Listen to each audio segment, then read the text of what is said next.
Hello and welcome to section 6. I hope you're enjoying the course so far. In this section, we'll start working with users who use the application.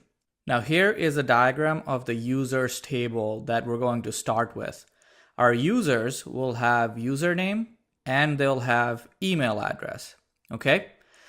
Now, as per convention, the model name for our users table will be user with a capital U.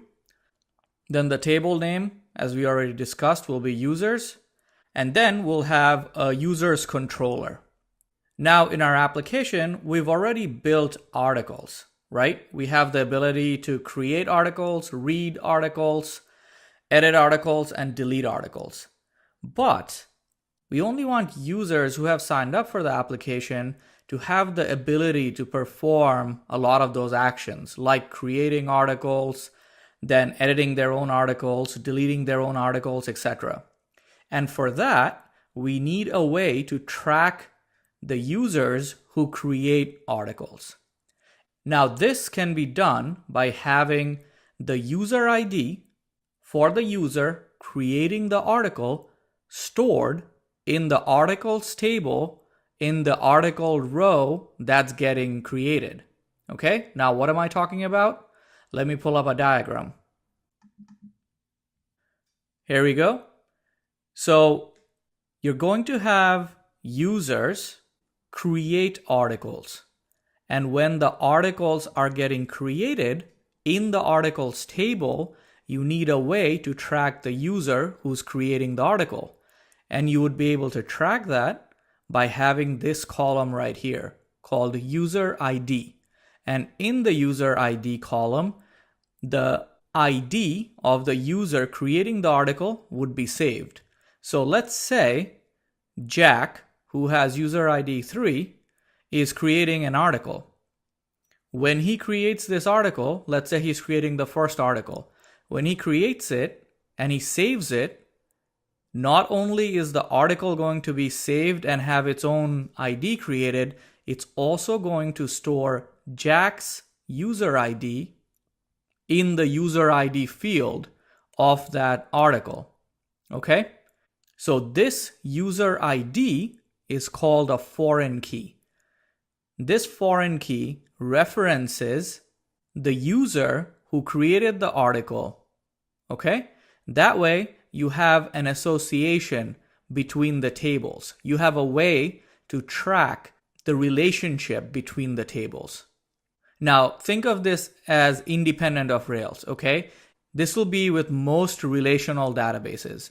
You're going to have foreign key associations between tables so that you can track the relationships. Now, take a look at Jack, okay, over here. Jack has ID 3. Jack created this article, which is the first one. But you see, Jack also created this article, which means our user, Jack, can create multiple articles, okay? Now, Jack is one, but there's more than one article. And this relationship between a table and another table is called a one-to-many relationship or a one-to-many association, meaning a user can have many articles, but an article belongs to one user. And we can represent that relationship or that association by using an entity relationship diagram. And I'm going to pull that up.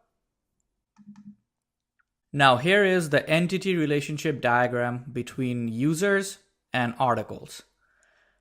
You have a 1 on the user side and you have a many on the article side. So you can have one user create many articles, but articles will always belong to one user. Now, as you can tell, there can be variations of associations. You can have many-to-many associations, for example, and we will see this later on. You could have articles that multiple users have worked on. Then you have a many-to-many association because an article can be created by multiple users. Or let's say you have categories. You have categories for articles, and a category can have multiple articles, but articles can also belong to multiple categories. So that would be a many-to-many association. But we're not going to go into that right now. Right now, we're going to look at users and articles. Okay? Now let's go to our IDE and see how to build a one-to-many association by using our test app for experimenting. So from your Rails projects folder, make sure you go to test app, not AlphaBlog, okay? We're not going to do any kind of experimentation on AlphaBlog right now. So cd test app. First, let's generate users. So Rails generate scaffold user, and I'll give it username of type string and email of type string. Hit enter. Okay, now I'll do rake db migrate to create the table.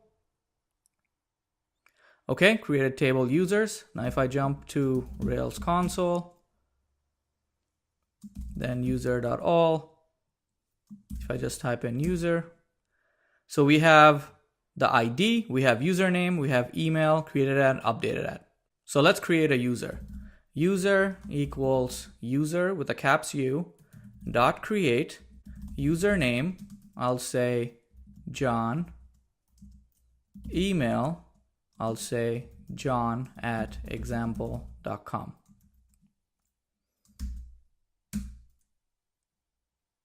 Okay, let's create another user. User equals user.create username Jack. Okay, I lost connection there, but I'm back. So I'll hop on the Rails console again. Then user equals user.create username will be Jack, and then email, I'll say jack@example.com. Okay, now if I type in user.all, now I have two users. Okay, so let's look at our test app and our controller. Okay, so app, controllers, users controller. Now, as with the articles controller, you have the user's index, you have a show, you have new user capability, all of this, right? And when we're done with creating users, it's going to look similar to this. But we got all the actions simply by generating the scaffold. So right now, I want to create a second model. So I'll exit out of the console. I want to create a comments model and create an association between user and comments. So let me generate a comments model. I'll do Rails generate scaffold comment, and the comment will just have a description, and it's going to be type text. And I'll use a shortcut here and add the foreign key right away. So if I type in references : user, it's going to add the foreign key automatically. So hit enter. Let's take a look at the DB to see how this is done. So if you scroll down to DB and then migrate, here's the migration file. Create table comments. Okay, whoops, I think I made an error here. It says references user, so it should be user references, not this. So this is interesting. What I'll do is I'll destroy this scaffold right now and recreate it. So I'll simply exit out of there. And the way to destroy a scaffold is Rails destroy scaffold comment. Hit enter. It basically undid everything that was done. So notice how the migration file's gone. Then from models, comment is gone. All of it, basically it just removed all of this, all of the files that it created. All right, so let's do that again. Rails generate scaffold comment description type text and user : references. Hit enter. Okay, now let's look at the new migration file. Now look at this. You have the description of type text, and then you have references to user table, index true, foreign key true. That means it's going to store a user ID in your table. Now let's run rakedb:/migrate. Okay, created comments. Now, if I jump on Rails console,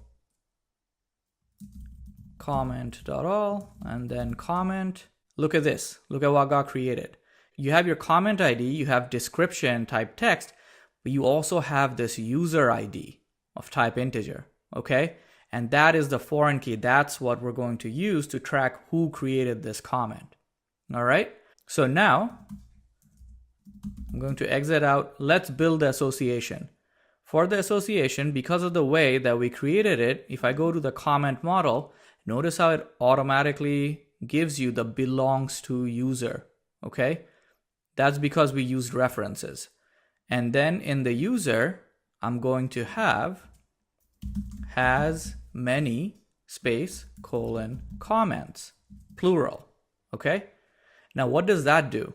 If I go back to my console, Rails console, and then grab the first user, equals user.first, this association allows me to do things like this.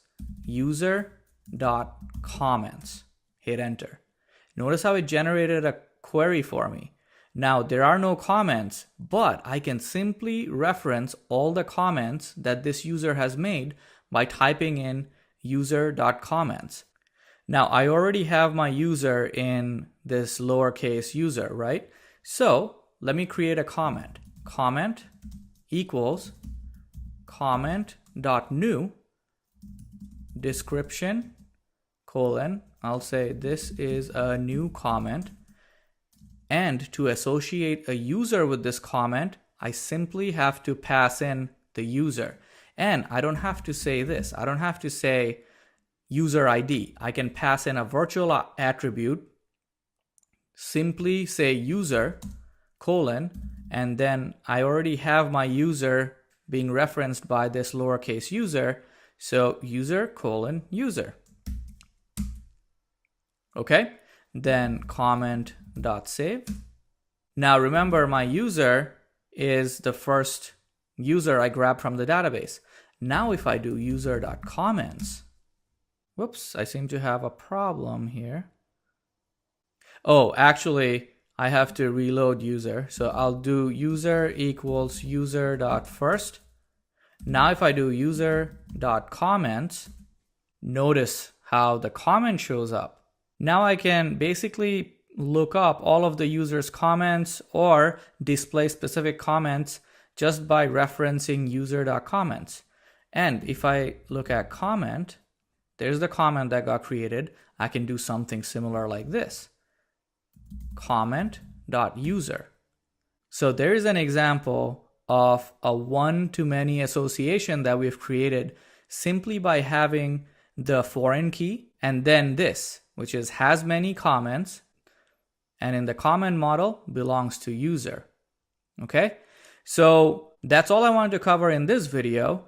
In the next video, we're going to start working on our users table for our Alpha Blog application. All right, I'll see you there.